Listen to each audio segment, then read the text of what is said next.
This is Susan Wilbanks with blendedinsight.com. I am a holistic and integrative healing arts practitioner, an intuitive, and an energy healer. In this podcast, I share tips, tools, and suggestions that have helped me along my path in hopes of inspiring and helping you along yours. Let's get started with today's podcast topic. Hello, friends. Thank you so much for joining me on another podcast. Before we get into the topic for today, I want to ask you, did you know that they sell catch and release mousetraps? And why do I know that? Well, as we continue the orange cat crisis log, the orange cat brought in another mouse. I was having the most peaceful morning too. I'm in the best mood. I did my meditation. I opened the blinds and I'm so enjoying my backyard and how beautiful it is and just being in the moment. And I hear the cat door and I look over. The orange cat has a mouse in his mouth. I don't know if it's dead or alive. I didn't know what to do because if I yell at him, he's going to drop it and then I'm going to freak out. So he takes it over into the dining room. He drops it. It takes off running and he's chasing it. He's playing with it. I'm shaking. I feel sorry for the little thing. It's hiding under the table. I can see its little tiny tail. My daughter is not home. So I thought I'm going to have to try to put it in a box or lure it into a box. And I can't get it. I'm scared. My nerves are shot. And so my daughter is on her way home. And I said, when she gets home, she can get it. When she gets home, we can't find it. So now I feel like there's a loose mouse somewhere in my house. So now I need the cat to be with me at all times because I know he'll find it. It vanished. So I need a humane way to trap the mice and take them outside. So I found these catch and release traps on Amazon. They don't hurt the mouse. They're actually not easy to open. So in the event that a mouse does go in there, I'm going to panic because I won't know how to open it gracefully. But I understand why it's a little tough to open because mice chew their way out anyway. So I have 2 of those traps in my home right now. And my friends are like, probably got out. Or maybe he killed it. Well, if he killed it, I would find it. I have no idea where this mouse is, y'all. I would like the little mouse to go find its way outside. He also brought in a grasshopper. I know it's their instinct. I get that. But I'm not a killer, y'all. I'm not cut out for this. He is ferocious. Yeah, that's what's going on here in the orange cat. Used to be chronicles, now crisis logs. Thankfully, I have all of my practices that I do every single day. And I will tell you something about cultivating peace in your life and removing the energy leaks, removing the people who are draining and really just protecting your space. There's no substitute for it. So with that, I want to talk about how the law of attraction, repulsion, and integrity shape our path. We hear so much in the spiritual community about manifesting. I want to manifest this, manifest that. The thing is, the law of attraction is one piece, but we rarely talk about the other side, which is the law of repulsion. And I want to talk about this because they go hand in hand. And these are energetic truths that shape our entire life. As we're on this path and we learn about how our thoughts, our actions, and our integrity send out frequencies that either draw in or push people away. The same is true for patterns and opportunities. So the frequencies that we send out through our actions, our thoughts, our beliefs, actually attract or repel people, patterns, and opportunities. Healing doesn't always feel like progress because old energy still has to clear when you're doing everything right. And a lot of times when people are on this path and things start to feel squeezed, they think that they're doing something wrong, and this is when they fall off. It's part of the path and it's part of life. The law of attraction is like attracts like. So what you feel, think, believe, and embody becomes the signal you send out to the universe. So you attract in return a match for that signal. But it's about your energy field. It's not just about affirmations or vision boards. That's a part of it, but it's about your entire energy field. So if you're speaking abundance, but you're living in fear or resentment, you're still vibrating at scarcity level. And that's what the universe listens to. And if you're sending out mixed signals, it can feel like you're blocked. So with that, the law of repulsion is the counterpart to attraction. And that says what's not in alignment with your energy is naturally pushed away. You won't have to fight it. When you're in a higher vibration, certain energies just don't stick to you anymore. So together, you attract what resonates and you repel what doesn't. So these laws work in harmony, and they create a filter that brings in what supports your growth and helps you to let go of what no longer serves you. This is where karmic seeds come into play. We still attract tough lessons, not because we're off track, but because we're clearing out old energy. These are karmic seeds. They're formed by our past actions, our past emotions, and it can even be lifetimes. We don't know. But if it's coming up to be cleared. So in pranic healing, we have a practice called inner reflection, firm resolution. That's when we look at what we did well, what we could do better, and then we make a firm resolution to do those things better, to improve. We practice radical self-honesty to look at those things and then resolve to do better.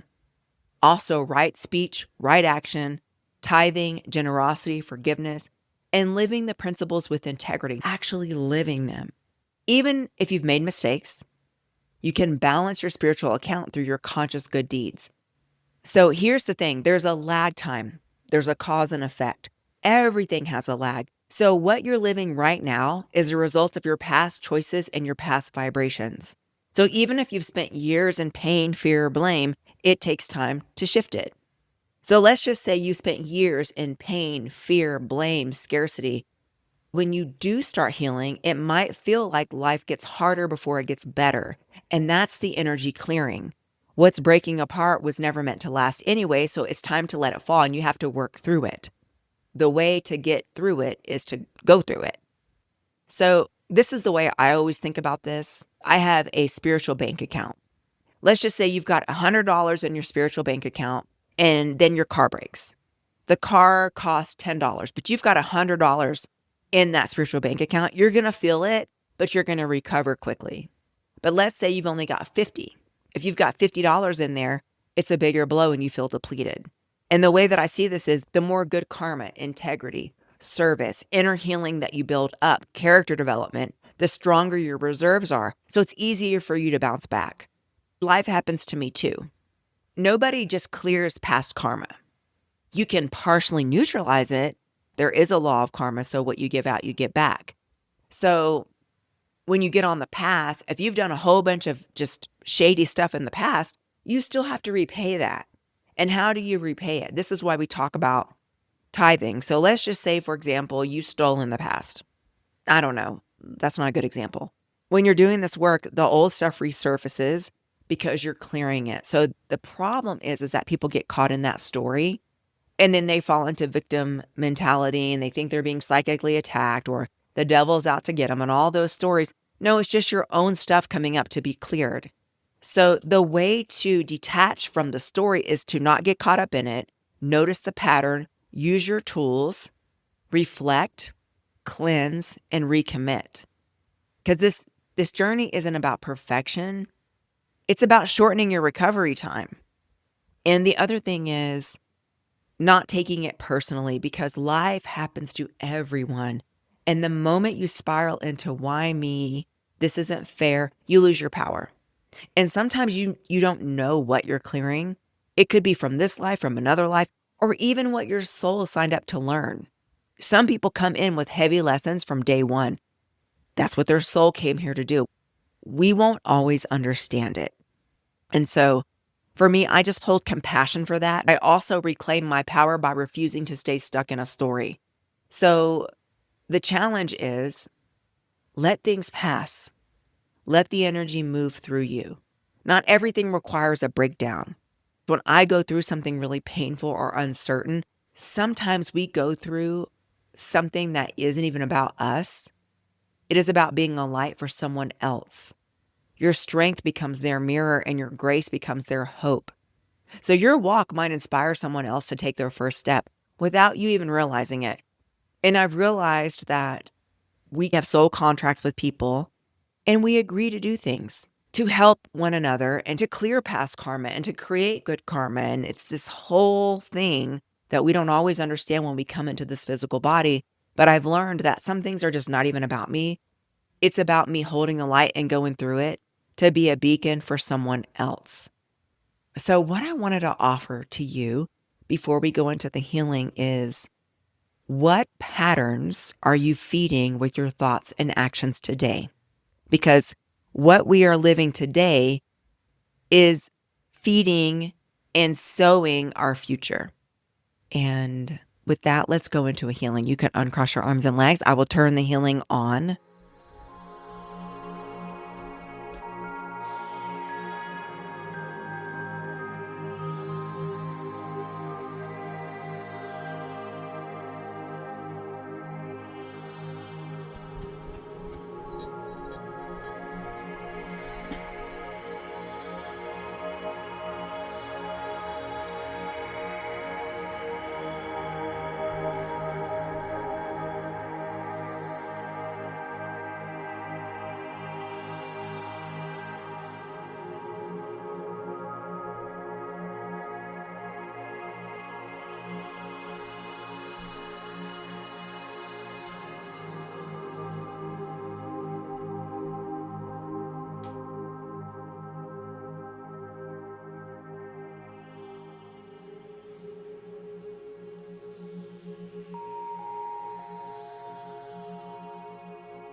Okay, and so it is. The other thing I wanted to ask you is, what could you be a light for just by walking in your truth? Spiritual growth doesn't mean we don't fall. I fall. Sometimes people use spirituality as a self-soothing mechanism in times of crisis. Yes, it can be that, but we're still going to go through all the same things. We are choosing a path of illumination so that we can stop the patterns, so that we can create more good than harm. And the law of attraction brings what you are. The law of repulsion protects you from what you've outgrown. And when you're walking with faith and integrity, you walk with power, you walk with certainty. And remember, the healing isn't just for you, it's also to clear a path for others. At least that's how I live my life. That is the way that I see it, and it's worked for me. I trust what's being removed from my life to make room for what I'm calling in. As we are growing, there is a plucking, there's a replenishing. So sometimes it can feel like a ripping, but it's something being torn out to make space.